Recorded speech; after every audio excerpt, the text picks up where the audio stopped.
नमस्कार, स्वागत है आपका बिहार समाचार में। बिहार में भीषण तबाही आ गई है। लगातार बिहार में भयानक बारिश हो रही है, जिससे बिहार के कई जिले डूबने के कगार पर हैं। साथ ही बिहार में नेपाल से पानी छोड़े जाने के कारण बिहार के कई नदियों में भयानक बाढ़ आ गया है। बिहार के कई जिले डूबने लगे हैं। साथ ही इस निकम्मी सरकार के भ्रष्ट नेता और भ्रष्ट अफसरों ने बिहार को बर्बाद कर दिया है, बिहार को डुबाने का काम किया है।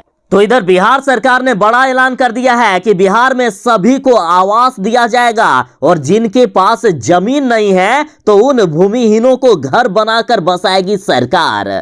तो इधर बिहार में बड़ा सियासी खेला हो गया है। बिहार में राजद में एआईएमआईएम के 4 विधायक शामिल हो गए और अब कहा जा रहा है कि बिहार में तेजस्वी यादव मुख्यमंत्री बनने वाले हैं। बिहार में जदयू और जीतन राम मांझी की पार्टी महागठबंधन के साथ आ सकते हैं। तेजस्वी यादव बिहार के मुख्यमंत्री बन सकते हैं। तो आज की बड़ी खबरों पर बात करने से पहले आपसे एक छोटी सी अनुरोध है, कृपया वीडियो को एक प्यारा सा लाइक अवश्य कर दीजिएगा, क्योंकि आप एक लाइक करोगे इसी उम्मीद से तो हम वीडियो बनाते हैं।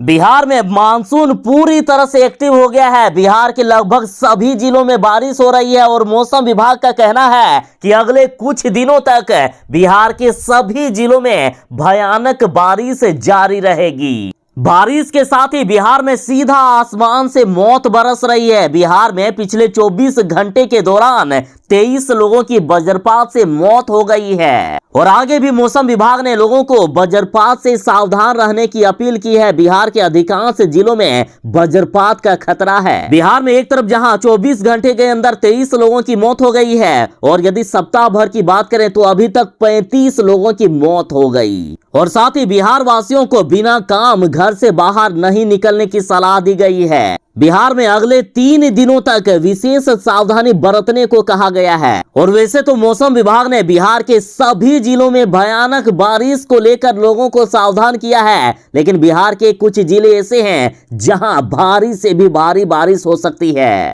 और ये जिले हैं बिहार के पटना, समस्तीपुर, वैशाली, बक्सर, नालंदा, नवादा, सिवान, सारण, अरवल, जहानाबाद, गया, मुजफ्फरपुर, समस्तीपुर, वैशाली, बक्सर, नालंदा, नवादा, शेखपुरा, बेगूसराय, खगड़िया, सहरसा, दरभंगा, मधुबनी, सिवान, सारण, भोजपुर, औरंगाबाद, अरवल, जहानाबाद और गया। यहाँ तेज आंधी तूफान के साथ भारी बारिश और वज्रपात को लेकर लोगों को सावधान किया गया है। एक तरफ जहां बिहार में भयानक बारिश हो रही है, बिहार के सभी जिलों में बारिश ने कहर मचाना शुरू कर दिया है, तो इधर बिहार की नदियों ने भी रौद्र रूप धारण कर लिया है। बिहार के कई जिले डूबने लगे हैं, नदियां विकराल हो गई है, कई जिलों में घुस गया है बाढ़ का पानी। तो वहीं कई नदियों में लोगों के घर समा गए हैं, तो कहीं लोग खुद तोड़ रहे हैं अपना आशियाना। बिहार में दोहरी मुसीबत आ गई है। एक तरफ जहां बिहार में भयानक बारिश शुरू हो गई है और इधर नेपाल में भारी बारिश होने के कारण लगातार नेपाल बिहार में पानी छोड़ रहा है और इधर बिहार के कई जिलों में बाढ़ आ गया है, जैसे पूर्णिया, पश्चिमी चंपारण, अररिया, सुपौल, सहरसा, गोपालगंज के साथ कई जिलों में हालात काफी खराब हैं, डरावने हालात हैं। पूर्णिया की बात करें तो पूर्णिया में कनकनी नदी भारी तबाही मचा रही है। पूर्णिया के कई गांव के कई घर नदी में समा गए हैं, लगातार कटाव जारी है। तो वहीं आमोर प्रखंड के तालबाड़ी में बना पुल ध्वस्त हो गया है। कटाव के कारण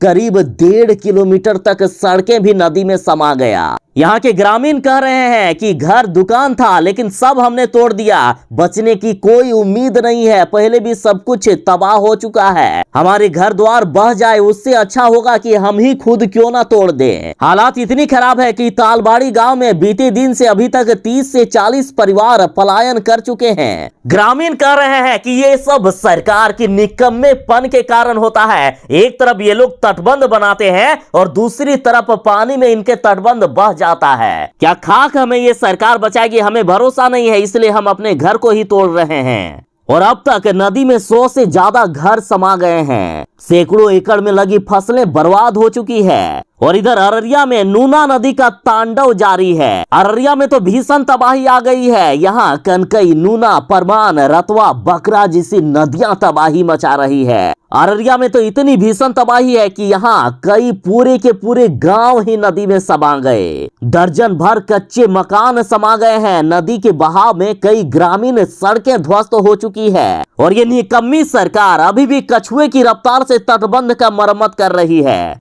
15 जून तक ही सभी तटबंधों को मरम्मत कर लेने का आदेश था, लेकिन ये लोग क्यों करेंगे? ये लोग तो सिर्फ भ्रष्टाचार करने में व्यस्त हैं।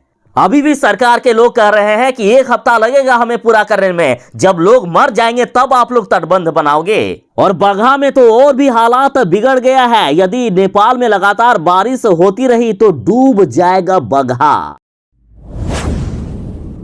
बिहार में तेजस्वी यादव ने कमाल करके दिखा दिया है। AIMIM के 4 विधायक राजद में शामिल हो गए और इससे बिहार में राजद सबसे बड़ी पार्टी बन गई है। अब बीजेपी की बादशाहत खत्म हो गई है। और एनडीए में जिस तरह से घमासान चल रहा है, तेजस्वी यादव बिहार के मुख्यमंत्री भी बन सकते हैं। एनडीए में बड़ी टूट होने की खबरें सामने आ रही है। यदि थोड़ा भी इधर उधर हुआ तो तेजस्वी यादव बिहार के मुख्यमंत्री बन सकते हैं। और बेचारे ओवीसी ना घर के रहे ना घाट के। बिहार में इनके 5 विधायक थे और 5 में से 4 को राजद ने अपने में शामिल कर लिया। अब AIM के प्रमुख ओवीसी अब माथा पीट रहे होंगे कि आखिर ये क्या हो गया। अब एनडीए से यदि जदयू भी अलग होकर आते हैं महागठबंधन में, फिर भी तेजस्वी यादव बिहार के मुख्यमंत्री बन सकते हैं। या यदि जीतनराम मांझी भी खेला करके एनडीए से अलग होते हैं, फिर भी तेजस्वी यादव बिहार के मुख्यमंत्री बन सकते हैं।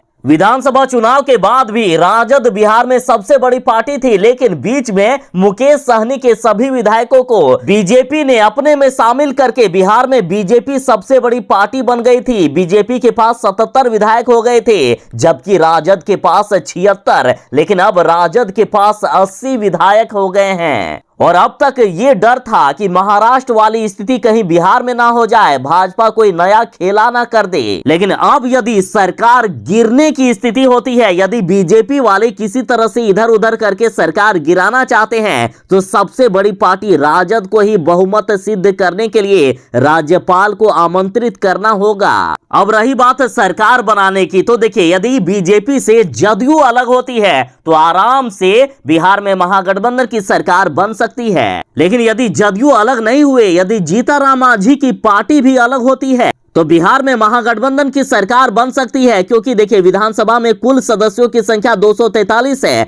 सरकार बनाने के लिए 122 विधायक चाहिए। अभी आरजेडी के पास 115 विधायक हैं। अब यदि जीतनराम मांझी के 4 विधायक आ जाते हैं, साथ ही AIMIM के 1 विधायक और निर्दलीय के 1 विधायक, तो बिहार में महागठबंधन की सरकार बन सकती है।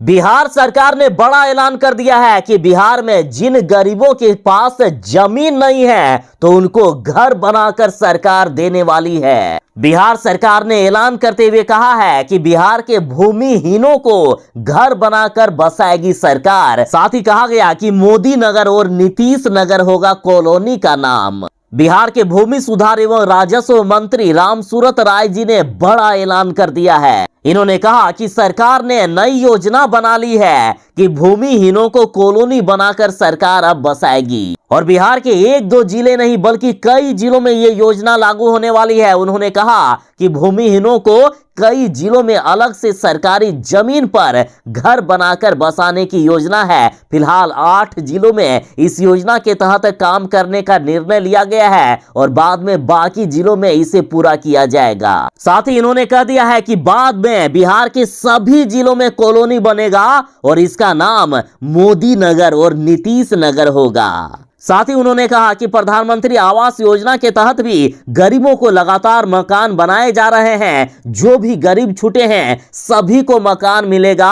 जिनके जमीन नहीं है उनको अब सरकार मकान बना कर देने वाली है, लेकिन जिनके जमीन है और यदि अभी भी उनको आवास नहीं मिला है तो सभी को आवास मिलेगा। साथ ही बता दूं कि जिन लोगों का नाम आवास योजना के तहत सूची में है उनको तो आवास मिल ही जाएगा, लेकिन जिनका नाम अभी तक नहीं जुड़ा है सरकार सर्वे कर रही है, किसी को भी नहीं छोड़ा जाएगा, सभी को मकान मिलेगा। और हाँ, आप में भी यदि कोई छूटे हुए हो तो कमेंट में अपने जिले का नाम जरूर ही बताइएगा ताकि वहां की खबर पहले आप तक पहुंचा पाऊं।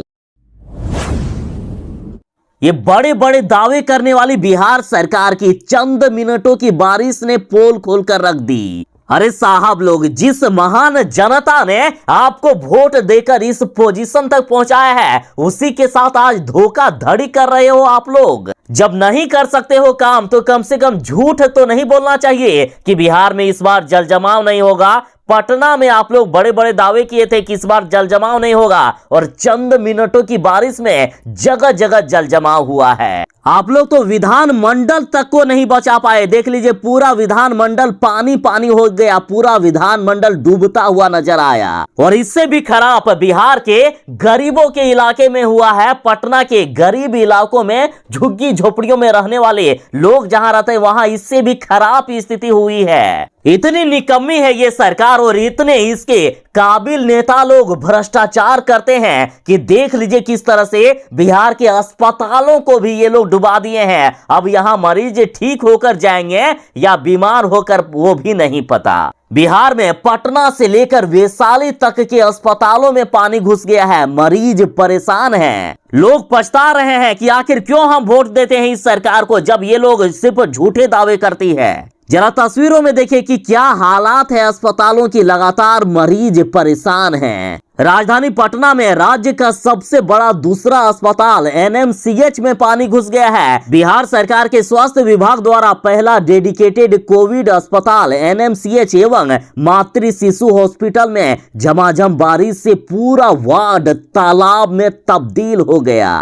और देखिए किस तरह से सरकार की लापरवाही के कारण बिहार में लोग मरेंगे, लोगों को मारने का काम कर रहे हैं ये सरकार। बिहार सरकार के ही द्वारा प्रतिदिन कोविड के आंकड़े जो बताए जा रहे हैं वो प्रतिदिन 100 से 200 के बीच है और लगातार बढ़ता जा रहा है। और लगातार इसी अस्पताल में कोरोना के मरीज भर्ती हो रहे हैं और उस स्थिति में वार्ड के अंदर जलजमाव होना यानी मौत को निमंत्रण देने जैसा है। पूरे वार्ड में जल जमाव है तो बताइए कि पानी के कारण कोरोना पूरे जगह फैलेगा कि नहीं। और इसी दूषित पानी के कारण बाहर जो स्वस्थ लोग हैं उनको भी कोरोना पकड़ सकता है। और अस्पताल के पीछे एक तालाब भी है जहां से बारिश के पानी के साथ साथ सांप, बिच्छू, मछली तथा कई प्रकार के कीड़े मकोड़े अस्पताल में घुस जाते हैं। वहीं वैशाली जिले की बात करें तो वैशाली जिले का हाजीपुर सदर अस्पताल भी बारिश के कारण झील में तब्दील हो गया है। यहाँ इमरजेंसी से लेकर ऑपरेशन थिएटर तक पानी ही पानी नजर आने लगा है। अस्पताल का emergency ward, operation theatre, general ward सभी जगह पर पानी जमा हो गया है।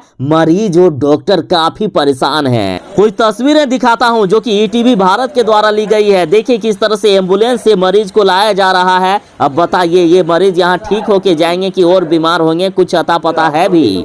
लोगों की जिंदगियां तबाह करके रख दिए हैं इस सरकार के भ्रष्ट नेता और अफसर लोगों ने। इन लोगों को और कुछ नहीं आता है, सिर्फ भ्रष्टाचार करना ही आता है। और यदि कुछ आता तो आज बिहार का इतना खराब हालात नहीं होता। इन लोगों को झूठ बोलना और भ्रष्टाचार करना बड़े ही आसानी से आता है।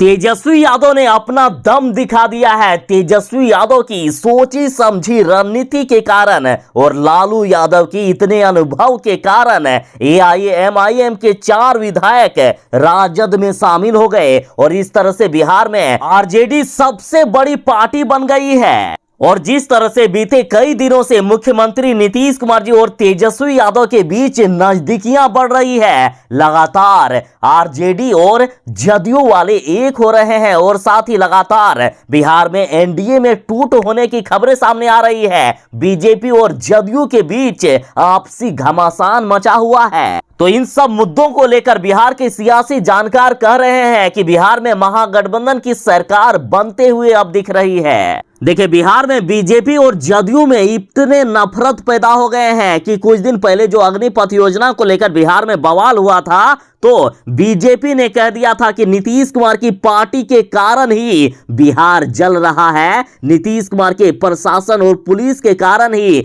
बिहार में ट्रेनों में आग लगाई गई, बीजेपी पर हमला किया गया, बीजेपी के आवास में पथराव हुआ और बीजेपी के कार्यालय को जलाया गया। और इधर अब तो सदन में भी जदयू वाले राजद के साथ खड़े हुए नजर आए। देखिए, जदयू ने पूरे सदन का बहिष्कार कर दिया था अग्निपथ योजना को लेकर, और इन सब मुद्दों को देखते हुए साफ पता चल रहा है कि नीतीश कुमार की पार्टी जदयू कहीं ना कहीं बीजेपी से अलग होना चाहती है, और ये बीजेपी को भी समझ में आ गया है। कुछ दिन पहले ही बीजेपी ने भी कह दिया था कि यदि जदयू अलग होना चाहता है तो वो अपना अलग रास्ता देख सकता है, लेकिन उस समय बीजेपी की अकड़ अलग थी। लेकिन आज तेजस्वी यादव ने पूरी तरह से बीजेपी को तोड़ कर रख दिया है।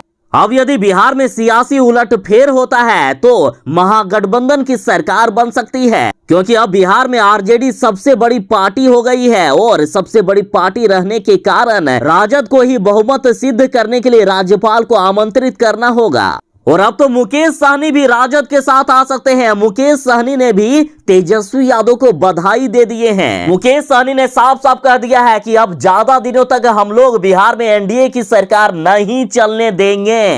अब तेजस्वी यादव के साथ खड़े हो गए हैं मुकेश सहनी। वैसे भी बीजेपी से बदला लेने का मुकेश सहनी के पास इससे अच्छा मौका नहीं होगा। अब ये लीजिए, बिहार में बारिश भयानक तबाही मचा रही है। नदियों में तो बाढ़ आ ही गया है, लेकिन लगातार बारिश के कारण अब बिहार के शहरों में, गांवों में, सड़कों में भी बाढ़ आ गया है। बिहार के कई जिलों का हालात काफी खराब है। यदि सीतामढ़ी की ही बात करें तो देखिए, सीतामढ़ी में 30 घंटों की लगातार बारिश से सड़कों पर जलजमाव हो गया। सड़कों पर नदियों जैसा हालात देखने को मिल रहा है। सीतामढ़ी में 2 दिनों से रुक रुक कर हो रही बारिश से जनजीवन अस्त व्यस्त हो गया है। लगातार 30 घंटों से भी अधिक समय से हो रही बारिश के कारण सड़कों पर बाढ़ जैसी समस्या उत्पन्न हो गई है। लोगों के 2 पहिया वाहन डूब जा रहे हैं, कई के 4 पहिया वाहन भी कहीं कहीं डूबने के कगार पर नजर आ रहे हैं। सड़कों पर घुटनों भर से भी ज्यादा पानी बह रहा है। और इधर पूर्णिया की भी बात करें तो पूर्णिया में भी 36 घंटे से लगातार बारिश हो रही है। बिहार के अधिकांश जिलों में बारिश के कारण जलजमाव देखने को मिल रहा है। कई तरह की परेशानियां बढ़ गई है। अब ये लीजिए, बिहार में भयानक बाढ़ आ गया है। गंडक बराज से छोड़ा गया है 2,26,000 क्यूसेक पानी। पश्चिमी चंपारण और गोपालगंज में बाढ़ का भीषण खतरा मंडराने लगा। बिहार और नेपाल में हो रही लगातार बारिश के कारण गंडक नदी का जलस्तर लगातार बढ़ता जा रहा है, और ऐसे में बगहा में भी बाढ़ का खतरा बना हुआ है। लोगों को अलर्ट कर दिया गया है। नदी किनारे बसे लोगों को सावधान रहने को कहा गया है, कभी भी बड़ा खतरा हो सकता है। पश्चिमी चंपारण और गोपालगंज जिले में बाढ़ की संभावना को देखते हुए जल संसाधन विभाग के अधिकारियों को अलर्ट मोड पर रखने को कहा गया है। हालात इतनी खराब है कि रोजाना गंडक नदी के वाटर लेवल पर हो रही है बढ़ोतरी, और आगे और भी खतरनाक स्थिति हो सकती है। देखिए, अगले 24 घंटे के दौरान भी यदि नेपाल में बारिश होती है तो बिहार में बड़ा खतरा मंडराने वाला है। बिहार के कई जिले डूबने के कगार पर आ गए हैं।